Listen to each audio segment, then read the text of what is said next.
So I'm just now finishing up with a workout. It was tiring, to say the least. And while I was working out, I listen to motivational speeches. I don't really listen to music. So I kind of think and turn inward. And I was just looking at things around me, the things I observed, like during riding my bike, and what I was looking at now that I was doing my sandbag workout. And, two lessons kind of came to me while I was working out. One, I am not the best at yard work. I'll be the first to admit it. And I have a little bit of grass with a lot of weeds, but I'm working on it. Be patient with me. But I looked at the grass and at the weeds and looked at the relationship between them and compared it to the relationship between our thoughts. So weeds can grow in whatever, and weeds grow all the time. Those are like our bad thoughts. Our bad thoughts come in our good season. They come when we're down on ourselves. They come when we're excited, when we're happy. They come when we're angry. Like bad thoughts come all the time. And you have to do work to get rid of those bad thoughts and to ensure that they don't pop up again, much like you do weeds. And grass, on the other hand, grass needs a certain type of mixture in the soil. It needs water. It needs, to be cut and maintained. But when you cut it, you can't cut it too low because then, there's problems with that as well. And that's kind of like positive thoughts. Positive thoughts need to be in the right environment for them to take root and for them to grow. If we're constantly focusing on the negative and our perspective is always shifted towards focusing on the bad things in our situation, we're not creating an environment for positive thoughts to grow. It's all going to be negative because negative can only breed negative.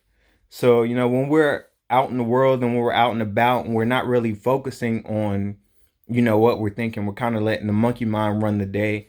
We need to be stewards of our thoughts, like even when it doesn't count, like just when you're driving to work. Well, actually, it counts always because you're always planting seeds when it comes to your thoughts. Um, Even when we're driving to work, we need to be stewards of our thoughts. And our thoughts can be driven by simple things that subconsciously affect us, like the type of music we listen to, maybe the emotions that we get because of traffic, because of being late. So we need to set ourselves up for success and the environment up for success by being intentional about what we do. Like if we know we get in a little tizzy when we wake up late, then we need to wake up early to ensure that we have time for stuff to pop up. If traffic frustrates us, let's find a way to deal with that. And doing with that, dealing with situations before they become issues, we can better control our thoughts. And in doing that, we can better drive our perspectives throughout the day. So that was just one little lesson I got from looking at the grass.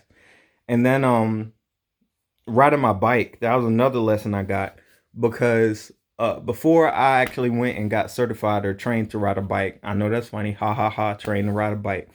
But in my organization, in order to be able to operate a bike in your line of duty, you need to take a course. And the course is a little ways off, so I got a bike and I was preparing to ride that course. And it was hard, I was maybe getting up to 11 miles an hour, at my best. I was getting really tired. Probably 6 miles was my best distance I can get up to. 10 if I really pushed. And one time I even did 20, but it took me a long, long time. And then after I went through the course, um, everything skyrocketed. So instead of averaging like 11 miles per hour, I'm averaging around like 13.6, sometimes 14 miles per hour. My times have drastically dropped. And the biggest thing that I can attribute to my success in riding the bike was learning how to shift and utilize the gears. And because you can't always ride in the same gear, sometimes you're going to hit a hill and, there's a gear that's more productive. I wouldn't say easier, but it would be more productive for you to ride in a different gear as opposed to the gear you're currently in. And when you're going down the hill, you can use that momentum to carry you through um, a distance instead of just chilling. You can work in that and gain momentum and that momentum could even bring you over the next hill that's coming up. And I just made that comparison to life. Life is a constant roller coaster. It has ebbs and flows. You're going up, you're going down, left, right, you're moving every which way. Um, and you can't always ride in life through life in the same gear. You're gonna have to switch gears. Sometimes you're gonna be going through horrible moments in your life, and you're gonna have to shift down and slow down a little bit and try to gather yourself, get some more momentum, and then once you slowly build up your momentum, you shift back up and ramp back up to your optimal level.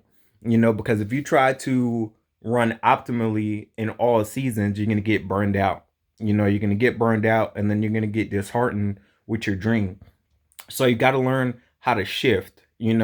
Keep your perspective the same. And even when things are going negative, find a way to make that negative work for you.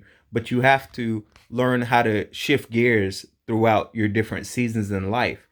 Because again, if you try to stay in first gear all the way through life, you know, it won't be as productive as going to a different gear where maybe you can get more momentum, more speed, and then creating that momentum, that hill that you don't see 5, 6, 7 miles down the road, because you got momentum way back here at mile 2, that might carry you through to get over the hill at mile 5 or mile 7.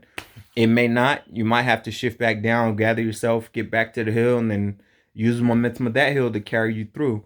But regardless, we need to always be cognizant of which gear we're operating in life.